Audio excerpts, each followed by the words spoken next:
Jio Hotstar అంటే దేనికి దానికి సెపరేట్‌గా మనందరికీ కూడా తెలుసు. కాకపోతే ఈ 2 కలిసి ఒకటేసారి వస్తే ఏ విధంగా ఉంటుంది. ఇప్పుడు హాట్‌స్టార్ అంటే సెపరేట్ ఫ్యాన్ బేస్. అంటే దాంట్లో వచ్చే ప్రతి ఒక్కటి కూడా చాలా మంది చూస్తూ ఉంటే చాలా మంది యూజ్ చేస్తున్నారు. జియో కూడా వరల్డ్ వైడ్‌గా ఫేమస్. సో ఇప్పుడు ఈ 2 కలిసి కూడా రాబోతున్నాయి. దీనికి రామ్ చరణ్ గారు ఒక యాడ్ ఇచ్చినట్టు కూడా తెలుస్తుంది. సో ఏ విధంగా ఉండబోతుంది? సో ఖచ్చితంగా ఈ జియో వాళ్ళు అట్లానే హాట్‌స్టార్ వాళ్ళు వీళ్ళంతా కూడా కలిసి పని చేయబోతున్నారు అనమాట. అది ఒక యాప్పా లేకపోతే ఏమైనా టీవీలో ఛానల్లో పెడుతున్నారా ఏంటి అనేది తెలియదు, కానీ త్వరలోనే వస్తుంది అని చెప్తూ గ్లోబల్ స్టార్ రామ్ చరణ్ గారితో అయితే యాడ్ చేయించడం జరిగింది. ఆయన లుక్ చూస్తుంటే కనుక ఖచ్చితంగా ఒక మంచి శివాజీ మహారాజ్లా ఉన్నాడు అనే విధంగా అయితే లుక్ ఉన్నారనమాట. సో ఆ వీడియో అది సడన్గా వచ్చిందనమాట, నెట్లోకి వైరల్ అయిపోతుంది. ఎందుకంటే ఆ జియో హాట్‌స్టార్ ఏంట్రా బాబు అందరూ కూడా కన్ఫ్యూజ్ అవుతుంటారు. జియో సినిమాగా మనకు తెలుసు, అందులో క్రికెట్ మ్యాచ్లు చూస్తాము, కంటెంట్ చూస్తాము. ఇటు హాట్‌స్టార్లో ఇంకా చెప్పక్కర్లా మా టీవీ సీరియల్స్ కానీ, మా టీవీలో వచ్చే సినిమాలు కానీ, హాట్‌స్టార్ వాళ్ళు తీసుకున్న వెబ్ సిరీస్లు కానీ ఎంతో ఫేమస్ అనమాట హాట్‌స్టార్ అంటే. సో మరి ఇవి రెండు కూడా కలుస్తున్నాయి అంటే ఒకవేళ ఈ 2 ఓటీటీ ప్లాట్ఫామ్స్ కూడా కలిసిపోయి పనిచేయబోతున్నాయి ఇక్కడ నుంచి.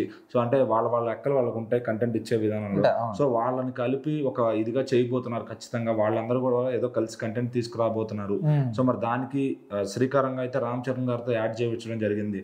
సో మరి అయితే ఇప్పుడున్న ట్రెండింగ్ లో జూనియర్ ఎన్టీఆర్ గారు, అట్లనే అల్లు అర్జున్ గారు, రామ్ చరణ్ గారు వీళ్ళ ముగ్గురే ఫస్ట్ కనిపిస్తారు అనమాట. ఎందుకంటే ప్రభాస్ గారు యాడ్లు చేయరు. సో ఖచ్చితంగా యాడ్ల కోసం అంటే వీళ్ళ ముగ్గురునే ప్రిఫరెన్స్ చేస్తూ ఉన్నారు అనమాట. సో మరి రామ్ చరణ్ గారు అంతకుముందు హాట్‌స్టార్ కూడా ఒక ప్రోగ్రామ్ యాడ్ చేశారు, I think so Bigg Boss కు దానికి సంబంధించి. సో బిగ్ బాస్ కి గెస్ట్ గా వస్తూ ఉంటారు. మరి వాళ్ళకి హాట్‌స్టార్ వాళ్ళకి ఆయనతో అంత అనుబంధం ఉంది కాబట్టి సో ఇలాంటి ఒక సింపుల్ యాడ్ చేయించుకోగలిగారు. ఆయన షూట్ బిజీలో ఉండి ఆ లుక్ రివీల్ అవ్వకూడదు, కానీ సో మరి ఆ లుక్ తోనే ఆయన యాడ్ చేయడం జరిగింది అనమాట. ఆ లుక్ చూస్తుంటే అందరూ కూడా మైండ్ బ్లోయింగ్ అన్నట్టు, అసలు ఆ వీడియో చూస్తుంటేనే ఒక ఫ్యాన్స్ కి శివాజీ మహారాజ్ లా ఉన్నావా అనే ఆ రకంగా గూస్ బంప్స్ వస్తున్నాయి. సో మరి అలాంటి లుక్ ఇప్పుడున్న మోడర్న్ హీరోస్ అందరిలో కూడా అలాంటి లుక్ రావాలి అంటే అసలు అది ఎవరి వల్ల ఇంపాసిబుల్ అని చెప్పొచ్చు ఖచ్చితంగా. సో బాడీగా ఉంటే ఎవరైనా ట్రై చేస్తారు, కానీ ఒక బాడీ ప్లస్ హెయిర్ స్టైల్, ఒక లుక్, ఆ సింహం మాదిరి పర్సనాలిటీ అంటారు కదా, అది అందరికీ అంత ఈజీగా రాదు ఖచ్చితంగా. అది ఇన్సైడ్ ఇన్బిల్ట్ ఉండాలి రాయల్టీ అనేది ఖచ్చితంగా. సో ఎప్పటికప్పుడు ఫ్రెష్ లుక్స్తో ఆయన ఆకట్టుకుంటూ ఉంటారు అందరినీ కూడా. సో మరి ఇప్పుడు ఈ యాడ్ కూడా ఇంటర్నెట్లో అయితే ఫుల్గా వైరల్ అవుతుంది.